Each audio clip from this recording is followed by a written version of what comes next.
السلام علیکم ورحمۃ اللہ وبرکاتہ۔ معزز محترم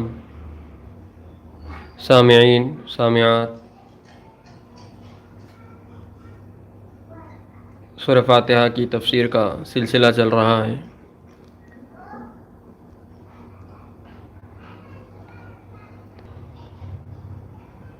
اور اس کی کچھ صفات کا بیان تھا۔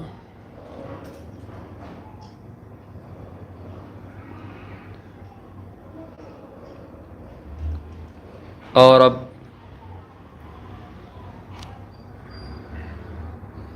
بندے کے گزشتہ آیات سے ان آیات میں ربط یہ ہے کہ جب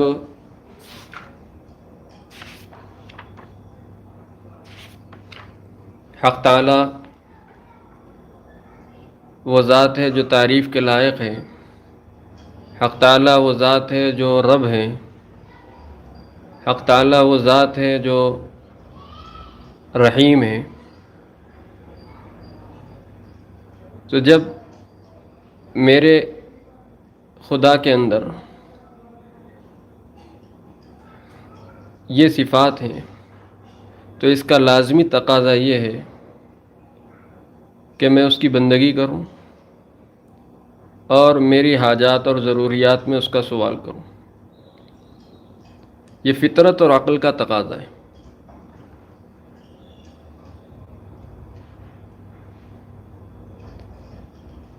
اس لیے کہ جب ہمیں یہ بتایا گیا، سکھلایا گیا کہ تمہارے وجود میں تم حق تعالیٰ کے محتاج ہیں، تمہارے وجود کے بعد تمہارے وجود کے بقا میں یعنی باقی رہنے میں تم خدا تعالیٰ کے محتاج ہو، تمہاری ضروریات کی تکمیل میں تم خدا تعالیٰ کے محتاج ہو، اور یہ تمہارا عدم سے وجود میں آنا یعنی نہ ہونے سے پھر ہونا، اور پھر اس ہونے کے باوجود تمہارا مسلسل ہونا اور مسلسل کائنات میں رہنا، اور پھر لمحہ بلمحہ تمہاری ضروریات کی تکمیل ہونا، یہ سب ہماری رحمت کی وجہ سے ہے۔ الرحمن الرحیم میں بتایا گیا، اور جب الرحمن الرحیم میں کے ذریعے یہ بات معلوم ہو گئی کہ یہ سب مہربانیاں ہیں خدا تعالیٰ کی جو کچھ کے میرے ساتھ ہو رہا ہے، تو بس اب اس کا تقاضا یہ ہے کہ میں اس کی عبادت کروں اور اس کی بندگی کروں، اور میری ہر ضرورت اور حاجت کا سوال اس گیا، ایاک نعبد و ایاک نستعین۔ یہ مناسبت ہے، ربط ہے، جوڑ ہے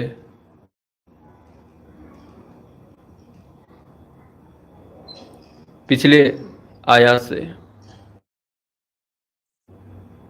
یعنی یہ حق اللہ تعالیٰ کا ذاتی ہے، کسی اور کو نہیں۔ یہ حق اللہ تعالیٰ کا ذاتی ہے، کسی اور کو نہیں دیا گیا، اس میں کوئی اور شریک نہیں ہو سکتا۔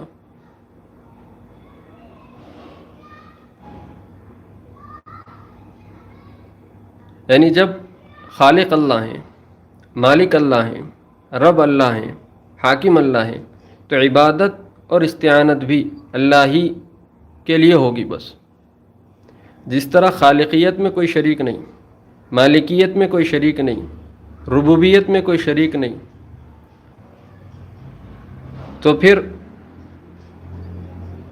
عبادت اور استعانت میں بھی کوئی شریک نہیں۔ عبادت اور استعانت بھی اللہ تعالیٰ کے ساتھ خاص ہے۔ عبادت صرف اللہ کی ہوگی اور استعانت بھی اللہ ہی کے لیے ہوگی، اللہ ہی سے ہوگی۔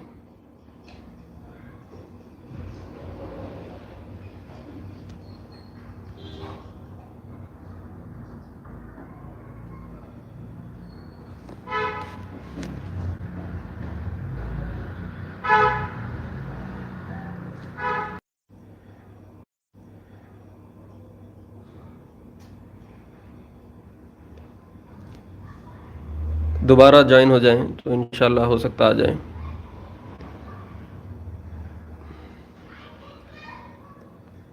جی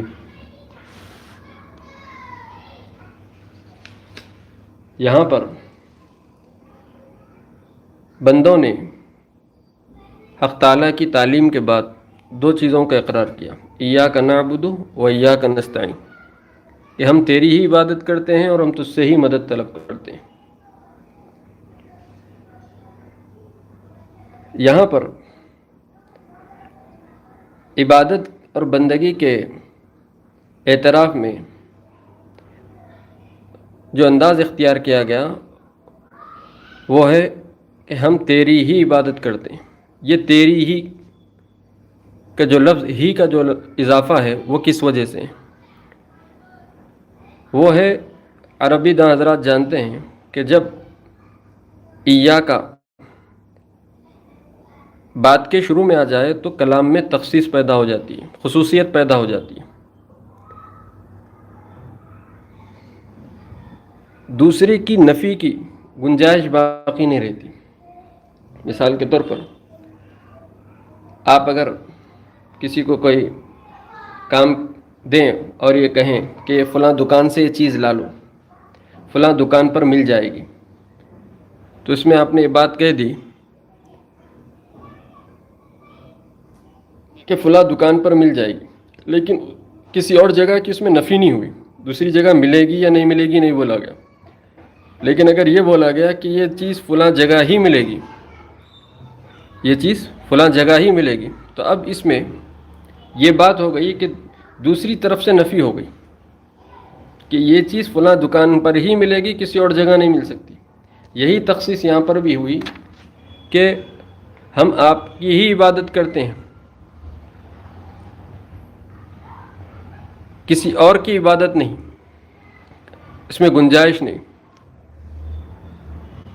دوسروں کی عبادت کی بھی نفی ہے. اور اگر ایسا نہ ہوتا، ایاک نعبد کے بجائے نعبد ایاک آتا کہ ہم تیری عبادت کرتے ہیں، تو اس میں امکان تھا کہ دوسرے کی عبادت کرتے ہیں یا نہیں، اس میں کوئی اشارہ نہیں تھا اس میں. لیکن جب ایاک کو پہلے ذکر کیا گیا تو مطلب یہ نکلا کہ ہم آپ ہی کی عبادت کرتے ہیں، آپ کے غیر کی نہ عبادت کرتے ہیں نہ اس سے مدد چاہتے ہیں.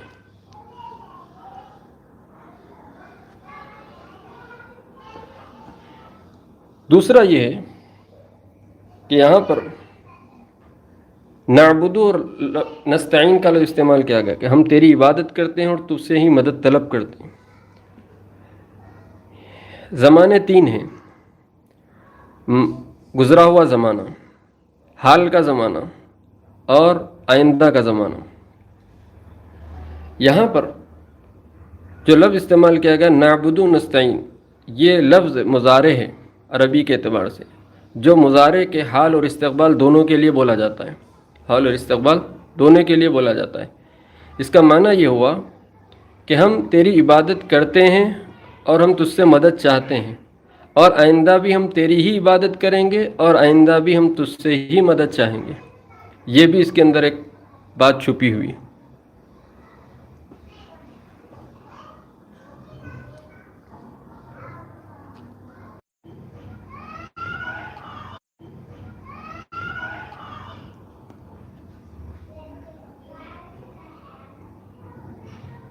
دونوں زمانے داخل ہو گئے کہ ہم اب بھی عبادت کرتے ہیں اور آئندہ بھی ہم تیری ہی عبادت کریں گے، اور ہم اب بھی تجھ سے مدد طلب کرتے ہیں اور آئندہ بھی تجھ سے ہی مدد طلب کرتے رہیں گے. یہ بھی نعبد اور نستعین میں بات چھپی ہوئی ہے.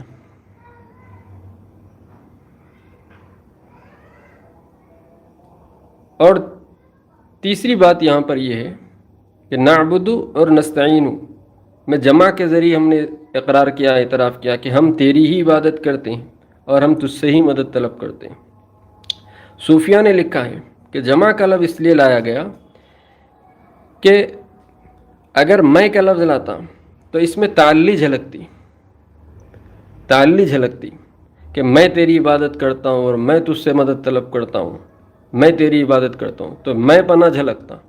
اسی لیے یہاں پر جمع کا لفظ لایا گیا کہ ہم تیری عبادت کرتے ہیں، یعنی تیری عبادت کرنے والے لاکھوں بندے ہیں ان لاکھوں بندوں میں کا میں ایک ہوں. ہم سب تیری عبادت کرتے ہیں اور میں جو ہے انہی بندوں میں کا ایک ہوں. صوفیہ نے یہاں پر نقطہ لکھا وہ یہ کہ متکلم کا صیغہ استعمال کرنے میں شائبہ تھا اس طور پر کہ میں تیری عبادت کرتا ہوں اور میں تجھ سے مدد طلب کرتا ہوں. تو میں آنے کی وجہ سے گویا ایک تعلی جھلکتی، بڑاپن جھلکتا. تو اس میں یہ ابدی اس اقرار میں اور اس اعتراف میں یہ سبق دیا گیا کہ تیرے لاکھوں عبادت کرنے والے بندے ہیں اور تیرے لاکھوں تجھ سے مدد چاہنے والے بندے ہیں. انہی لاکھوں عبادت کرنے والے بندوں میں بھی ایک ہوں. اسی میں سے ہم تیری عبادت کرتے ہیں. میں نہیں لایا گیا تعلی سے بچا جا سکے. اب آئیے عبادت کی حقیقت کیا ہے. عبادت کو ہم اور آپ اردو کے اعتبار سے مختصر اور محدود معنی میں اس کو استعمال کرتے ہیں. مثال کے طور پہ ہم عبادت جیسے ہی بولتے ہیں تو اس کا معنی یہ ہوتا ہے کہ عبادت کے معنی نماز، روزہ، زکوٰۃ، تلاوت، ذکر اور حج. عبادت کو خاص طور پر انہی اعمال کے ساتھ ہم خاص کرتے ہیں. حقیقت عبادت یہ ہے کہ بڑے کے سامنے یعنی بڑے کے حکم کے سامنے اس عظمت و محبت میں، بڑے کی عظمت و محبت میں اس کے سامنے اپنے آپ کو چھوٹا بنا دینا اور فرما برداری ظاہر کر دینا، عاجزی اختیار کر لینا، یہ عبادت کی حقیقت ہے. کہ عبادت کے معنی ہے کسی کی انتہائی تعظیم اور محبت میں آدمی گرفتار ہو اور اس کی عظمت و محبت کی وجہ سے اس کے سامنے اپنی عاجزی اور فرمانبرداری ظاہر کر. ایک تعریف یہ ہوگی. اور تعریف یہ بھی کی گئی عبادت کی کہ عبادت کہتے ہیں کہ حق تعالیٰ کے حکم کو پورا کرنے کا نام عبادت ہے.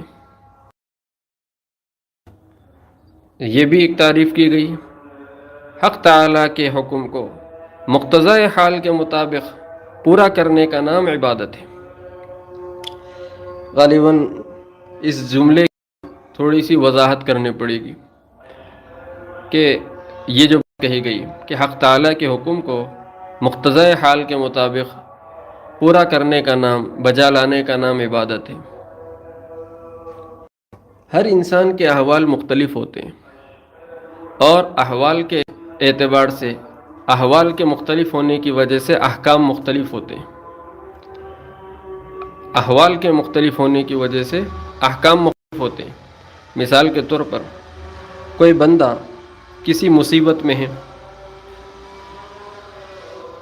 اس مصیبت میں تعالیٰ کا حکم صبر ہے، رضا بالقضاء ہے. رضا بالقضاء ہے.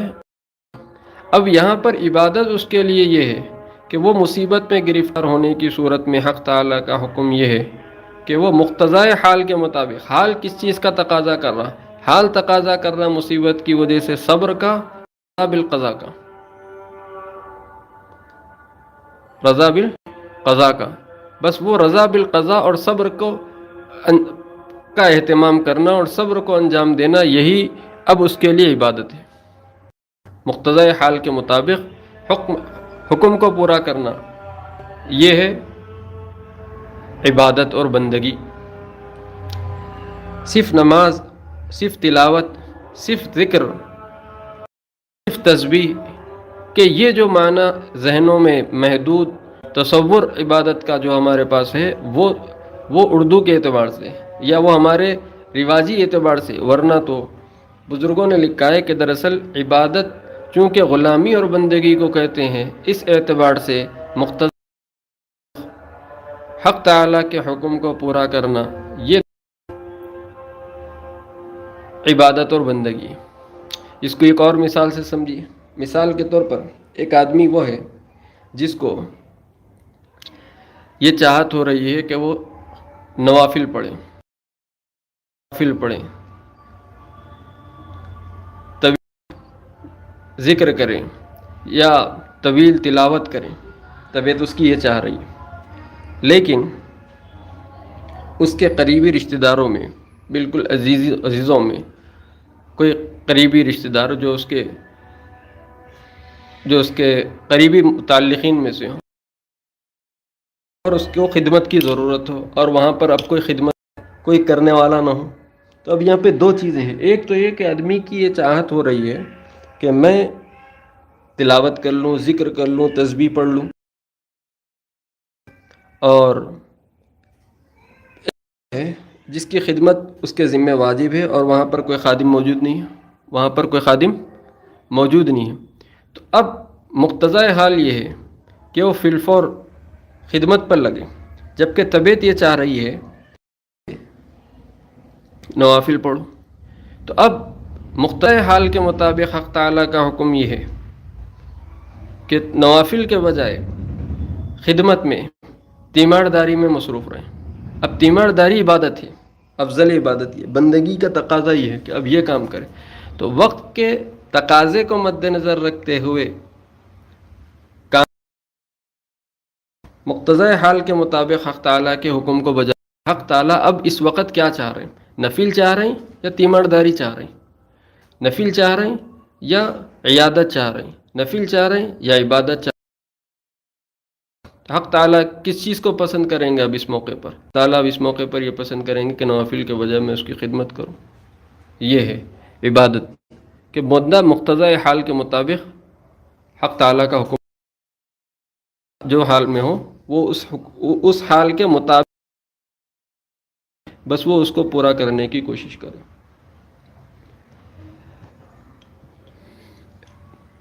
امام غزالی رحمۃ اللہ علیہ نے اپنی کتاب میں لکھا کہ عبادت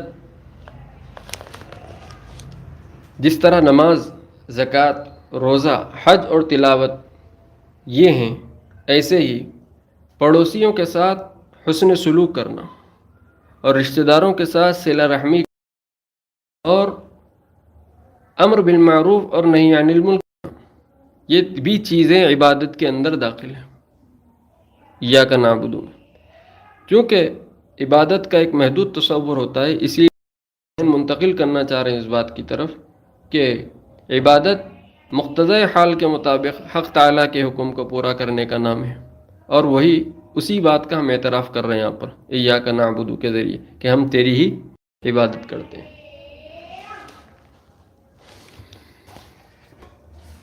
عبادات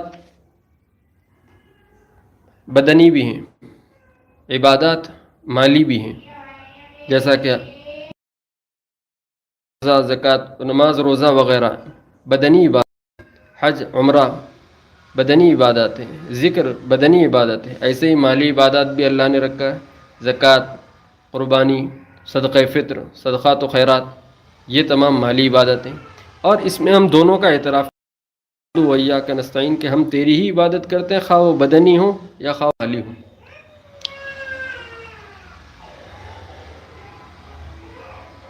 عبادت کے اندر جو ہم نے یہ اقرار کیا کہ ہم تیری عبادت، ایک ہے عبادت کا حکم، ایک ہے صورت عبادت، ایک ہے صورت عبادت، عبادت کی صورت، عبادت ظاہر، عبادت کا ظاہر۔ علماء نے لکھا ہے کہ جس طرح ہم عبادت کو اللہ تعالیٰ کے ساتھ خاص کرتے ہیں، عبادت کی صورتوں کو بھی اللہ تعالیٰ کے ساتھ خاص کرتے ہیں، اور خاص کرنا یہ اللہ تعالیٰ کے حقوق میں سے داخل ہے۔ عبادت جیسا کہ نماز ہے، اور نماز کی ایک ظاہری صورت ہے قیام، رکوع، سجدہ۔ اب یہ شکلیں بھی اللہ تعالیٰ کے، یہ صورت عبادت جو ہے، یہ صورت عبادت بھی اللہ تعالیٰ نے اپنے لیے خاص فرما لی ہے۔ اب عبادت کی ان صورتوں میں بھی بندہ کسی کو شریک نہیں کر سکتا، ورنہ تو یہ عبادت میں شرک کرنا کہلائے گا۔ جیسا کہ قربانی عبادت ہے، اب یہ صورت قربانی کہ اللہ کے نام پر جانور ذبح کرنا، اللہ کے نام پر جانور ذبح کرنا، یہ خاص عبادت ہے، یہ عبادت کی صورت بھی اب کسی اور کے ساتھ نہیں ہو سکتی کہ کسی اور کے نام پر جانور ذبح کیا جائے، کسی اور کے نام پر جانور ذبح کیا جائے۔ نظر اللہ تعالیٰ کی عبادت ہے، نظر اللہ تعالیٰ کے لیے خاص ہے۔ عبادت کی ایک شکل ہے نظر، کہ کوئی کام ہو جانے پر نظر مانتے ہو جائے تو یہ کام کریں گے۔ نظر مال کو مختص کر لینا یا کسی کام کو خاص کر لینا اللہ تعالیٰ کے لیے، اب یہ غیر اللہ کے لیے نہیں ہو سکتی۔ تو عبادت بھی نہیں ہو سکتی کسی اور کے لیے، اور صورت عبادت بھی کسی اور کے لیے نہیں ہو سکتی۔ اسی لیے عبادت کے اندر مشابہتیں بھی جائز نہیں ہیں شریعت کے اندر۔ عبادت کے طور طریقوں میں بھی مشابہت جائز نہیں ہے۔ یہی وجہ ہے کہ صلیب پہننے کی ممانعت آئی ہے حدیث میں۔ ایک صحابی عدی بن حاتم اسلام قبول کرے، حضور اکرم صلی اللہ علیہ وسلم میں حاضر ہوئے۔ آپ صلی اللہ علیہ وسلم نے دیکھا کہ ان کے گلے میں ایک چھوٹے سے بت کی تصویر تھی اور وہ پہنے ہوئے تھے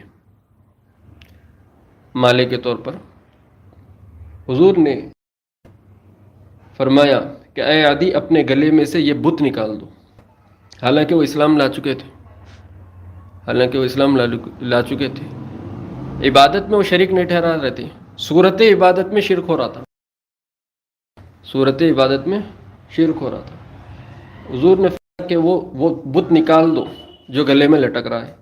اسی وجہ سے عیسائیوں کا جو نشان ہوتا ہے صلیب جس کو کہتے ہیں، وہ بھی گلے میں پہننے سے فقہا نے منع فرمایا، اس لیے کہ یہ غیر مسلموں کا شعار ہے۔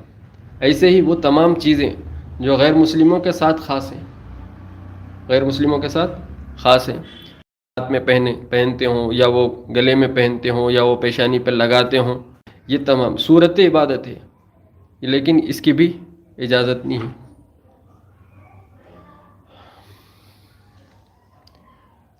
عبادت صرف اللہ کا حق ہے، اور صورت عبادت بھی صورت عبادت بھی خاص ہے۔ اسی لیے تو حضور اکرم صلی اللہ علیہ وسلم نے ارشاد فرمایا کہ قبروں کو سجدگاہ نہ بناؤ، قبروں کو سجدگاہ نہ بناؤ، اس لیے کہ سجدہ صورت عبادت ہے، اور یہ صورت عبادت بھی اللہ تعالیٰ کے ساتھ خاص ہے، اور صورت عبادت بھی اللہ تعالیٰ کے ساتھ خاص ہے۔ اور یہ سجدے کی صورت یہ اللہ تعالیٰ کے ساتھ خاص ہے، اس میں کسی اور کو شریک نہیں کرنا کہ کسی قبر کو سجدہ کرنے لگو۔ یہی وجہ ہے کہ صلی اللہ علیہ وسلم نے یہود و نصارہ پر لعنت کرتے ہوئے وجہ بیان فرمائی، الیہود والنصارى اتخذوا قبور انبیائہم مسجدا۔ اللہ یہود و نصارہ پر لعنت کرے کہ ان لوگوں نے اپنے نبیوں کی قبروں کو سجدگاہ بنایا۔ اب یہاں پر دیکھیے، یہود و نصارہ پر لعنت کی وجہ حضور نے نبیوں کی قبروں کو سجدگاہ بنا لیا۔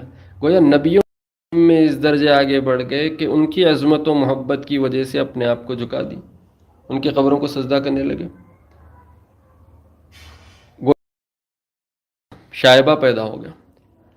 حالانکہ عبادت لوگ تو قلب سے عقیدے سے ہیں، لیکن ظاہر کا بھی اعتبار ہوتا ہے۔ حکم تو ظاہر پر لگتا ہے، حکم خارج پر لگتا ہے۔ قلب سے آدمی یہ کہے کہ میں تو قلب میں اور اعتقاد میں یہ بات رکھتا ہوں کہ حقیقی عبادت اللہ تعالیٰ کے لیے ہے، عبادت اللہ تعالیٰ ہی کی ہو سکتی ہے، کسی اور کی نہیں ہو سکتی، تو پھر یہ صورت عبادت میں شرک، صورت عبادت میں غیر مسلموں کا شائبہ پیدا ہو رہا۔ یہ کہنا کہ میرا یقین اور میرا اعتقاد تو یہی ہے کہ عبادت صرف اللہ کی ہے، یہ تو صرف ہم محبت میں کرتے ہیں، یہ تو ہم صرف تعظیم میں کرتے ہیں۔ اس میں جو یہود و نصارہ کو منع کیا گیا وہ بھی اسی وجہ سے کہ وہ تعظیم میں اور محبت میں صورت عبادت کو نبیوں کے ساتھ کر لیا ہے، صورت عبادت نہیں، سجدے کو انبیاء کے ساتھ کر لیا اور اس سے بھی منع کر دیا گیا۔ آداب اور تعظیم کے بھی دراصل حدود ہوتے ہیں۔ آداب اور تعظیم کے حدود اس حد تک ہونے چاہیے کہ وہ صورت عبادت میں داخل نہ ہو، عبادت کی شکل اختیار نہ کریں، عبادت کی صورت اختیار نہ کریں۔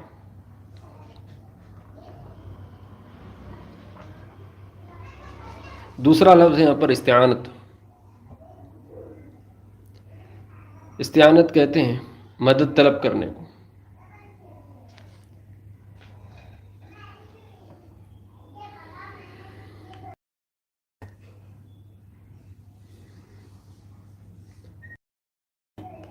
چونکہ انسان ضروریات اور حاجات کا مجموعہ ہے، ہر وقت ہر لمحہ اس کو ضرورت پیش آتی ہے۔ ضرورت پیش آنے پر انسان کی فطرت ہے وہ سوال کرتا ہے۔ تو اب سوال یہ ہے کہ سوال کس سے کرے؟ اس کی تعلیم دی گئی کہ سوال بس اللہ تعالیٰ کے ساتھ ہو۔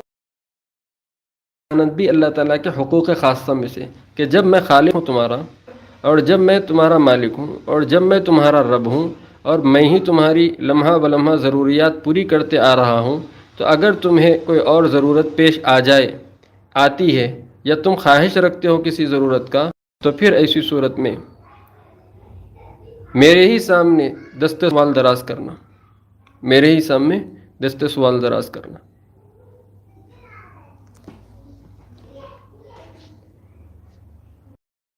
اسی لیے اس بات کا بھی اقرار و اعتراف کیا گیا، اسی سے مدد طلب کرتے ہیں۔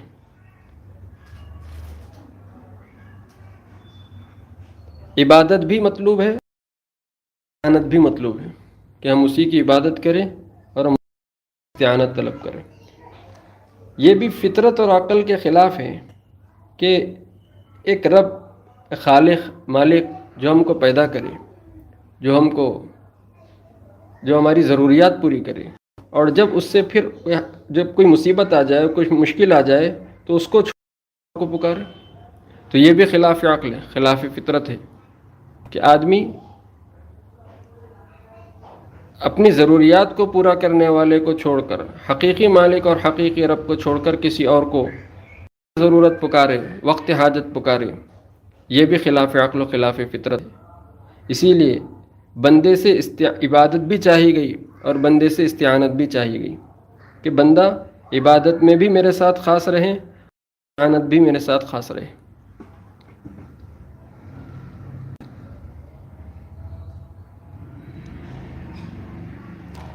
استعانت کی کئی صورتیں ہیں، مدد مانگنے کی کئی شکلیں۔ فرمایا گیا کہ یا ایھا الذین آمنوا استعینوا بالصبر، مدد طلب کرو صبر کے ذریعے، مدد طلب کرو نماز کے ذریعے۔ معلوم یہ ہوا کہ صبر کرنا خود ایک مستقل عمل ہے استعانت کا، کچھ نہیں کہہ رہا، اس میں زبان سے نہیں کر رہا، عمل سے کچھ نہیں کر رہا، ہاتھ پیر سے کچھ نہیں کر رہا، لیکن آدمی کا صابر رہنا یہ دراصل استعانت کو طلب کرنا ہے۔